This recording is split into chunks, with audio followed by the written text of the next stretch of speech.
Yo, what is up, guys? It is Nick with the Notorious Fantasy back again today with another fantasy football video. Today's video is Week 6 trade targets. These are all guys that I think are going to be easy to trade for. Well, most of them are easy to trade for because people are very low on them, and you're going to be able to get them at a good price and be able to dominate the rest of your season with these players. Now, before I get in this video, I'd like to give you guys a word from my sponsor, DFScom. I play on that website every single week. It is very fun, so cue the roll now. Are you tired of having to pick the perfect player at every single position in order to win on salary cap DFS? Are you tired of having your salary cap lineup out of the running to win that money in the first 5 minutes of the games? Does playing salary cap DFS feel like a job and not even a game? Want a fantasy game where pros with 150 lineups and computer-generated programs can't dominate? DFScom has a new revolutionary start-sit game for fantasy sports. They are the home of the single-entry GPP. How do you play? Like I said, it's a simple start-sit format. You make 12 start-sit decisions from the 30-plus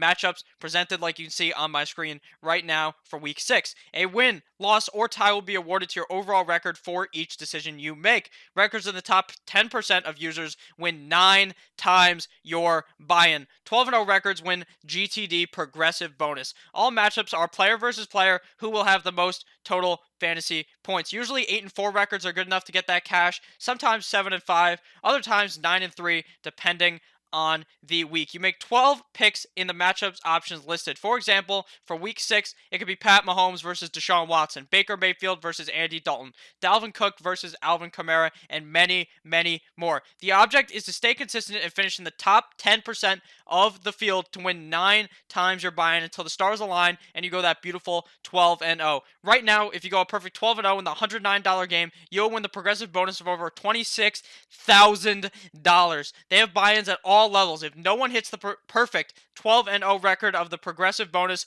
keeps growing and growing and growing until it gets hit. It's like the super contest, but for DFS. Don't get shut out. Visit www.overlaydfs.com today. And we are back. Week 6 trade targets. Let's get right into it. The first trade target is Le'Veon Bell, running back of the New York Football Jets. Now, week 1, when Darnold was there, he looked phenomenal. Week 1 against Buffalo, 17 rushes for 60 yards and 6 receptions on 9 targets for 32 yards and 1 touchdown, 23.2 PPR points. Now, he looked okay with the backup quarterback Luke Falk week 2 against the Browns, 21 rushes for 68 yards and 10 receptions on 10 targets for 61 yards, 20.9 PPR points. Week 3 against a tough New England defense, 18 rushes for 35 yards and 4 receptions on 4 targets for 28 yards, which equals 10.3 PPR points. And week 5 after their bye, week 4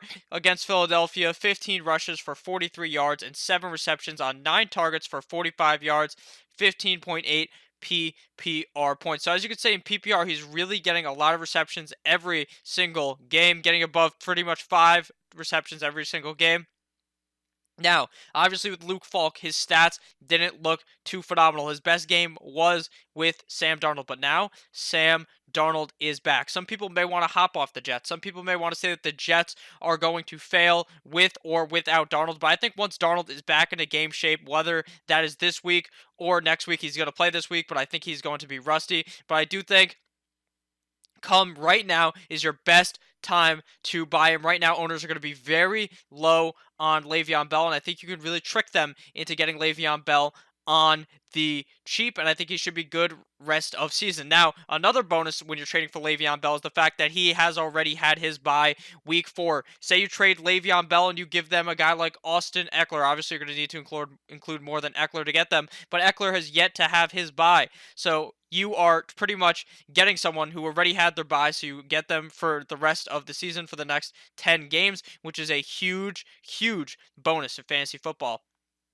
Next guy to talk about is David Montgomery, running back for the Chicago Bears. Now, he's on bye this week, so it would make him 9 times easier to trade for because people are panicking. Someone may be out without a running back. They may be without a wide receiver, and you may be able to slide them someone that is worse than David Montgomery and be able to get him on the cheap. Now, he's a running back for the Chicago Bears. Now, he regressed week 5 in total touches, which to me is rushing plus passing attempts combined. Now, week 1, 7 total targets. Week 2, 19 total targets. Week 3, 16 total targets. Week 4, 24 total touches. I should be saying touches, not targets, my bad. Week 5, 12 total touches. So there was a regression of 12 touches. But now he has 2 touchdowns after a score in week 5. He averages 10.1 PPR points per game. Now I think that this is going to increase. I think when Mitch Trubisky comes back, they may be more likely to run the ball a lot. They weren't running too much with Chase Daniel, but what I do know is that David Montgomery is the best back on that team. I do think Matt Nagy is eventually going to pull his head straight out of his ass and realize that David Montgomery is a guy that they need to use and run the ball with heavily. I think that he's going to be very heavily involved on the goal line. I think that if they get anywhere near there, they're going to jam David Montgomery a bunch of times until he can hop in that end zone. So I do think that David Montgomery's value is very low right now. Well, his value is high, but a lot of people perceive him. His perceived value is low, and I think you go out and get him now, week 6, then week 7, you slot him back in your lineup, and you are going to dominate the rest of the season with a new David Montgomery after the bye week. Next game, or next person to talk about here to trade for is Davante Adams of the Green Bay Packers. Now, he could be missing week 6. He's going Monday night against the Detroit Lions. So right now, it's kind of iffy on if he's going to go or not. We won't really know likely until Monday or Sunday. Now, he's still a player that owners may want to ship off because he had not that hot of a season from week 1 through week 3. Did not look like the Davante Adams of last year. Now, week 4, he had a great game against the Eagles. 10 receptions on 15 targets for 180 yards and 28 PPR points. Now, he ended up exiting that game and getting hurt. I think it's even more than 28 PPR points. My math is very off, but it is okay. He had a phenomenal... No, my math is correct there. He had a phenomenal game. He absolutely ate against the Eagles. I think that once he gets healthy, that Aaron Rodgers, it's obviously Aaron Rodgers' favorite target. They're going to be throwing the ball a lot. The only thing you have to worry about with Davante Adams is when they get near the goal line, it seems like they're just going to jam it in with Aaron Jones. But I think Davante Adams, once he is back, once he returns, he's going to be great for fantasy football. I think you should be trying to get him right now before his value skyrockets and he has a huge game once he returns.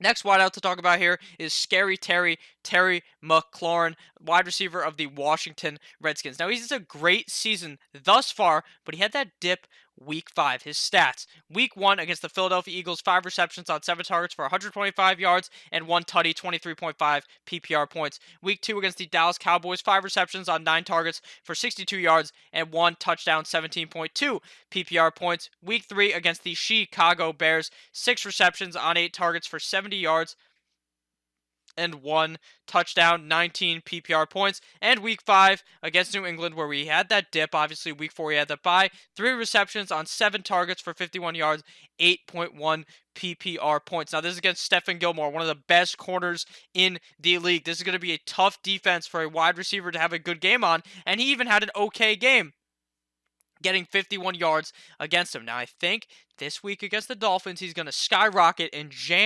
destroy the Dolphins. I think that he's in for a huge game this week and rest of season. I love Terry McLaurin. Some owners are going to dump him off because they saw week 5. They're disappointed. They see that it is looking like the coaching shuffle was thrown out the window. Now there's a new coach of the team.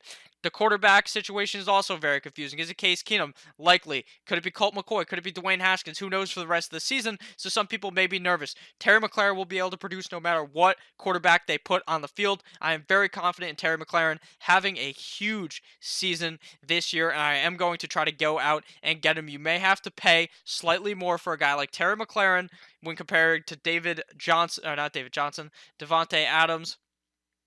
And guys like that, you may have to pay slightly more for those guys. I prefer Terry McLaurin, but I think he's still going to be worth it. Now, the final trade target here is Larry Fitz, wide receiver of the Arizona Cardinals. The ageless man, maybe 9,000 years old, but he's wide receiver 15 in fantasy so far this year. He leads the NFL in targets inside the 10-yard line at 7, but he only has 2 touchdowns. So if Kyler Murray is able to be more precise in the red zone, I think that Kyler Murray could be it, or not Kyler Murray, I think Larry Fitzgerald could be in for a bigger year now. Christian Kirk out likely this week, potentially going to be out next week, which obviously helps Larry Fitzgerald. Larry Fitzgerald and Kyler Murray have developed quite a connection. I think that they are going to be a consistent combination for the rest of this year. Larry Fitzgerald has been very consistent, seeing steady receptions in each game. Week 1 against the Lions, 8 receptions. Great. Now, I do like Will Fuller against the Carolina Panthers, 5 receptions. Week 4 against Seattle, 5 receptions. And week 5 against the Cincinnati Bengals, 6 receptions. So he's been very consistent. Now he averages 15.4 points per game in PPR. So you're not going to have to throw the whole house down to get a wide receiver 2 that, in my opinion, has wide receiver 1 upside for the rest of the season. In any given game, you know he can blow up. He is definitely consistent every single game, and he's a guy that you just put in your lineup, and you know you're good for 15 points every single game, and you know you're happy when he is in your lineup. So thank you guys all for watching this video. If at any point you ended up enjoying, click that subscribe button down below. There are going to be tons more videos today. Make sure you check those out. I love each and every single one of you. Have a great rest of your day. Goodbye.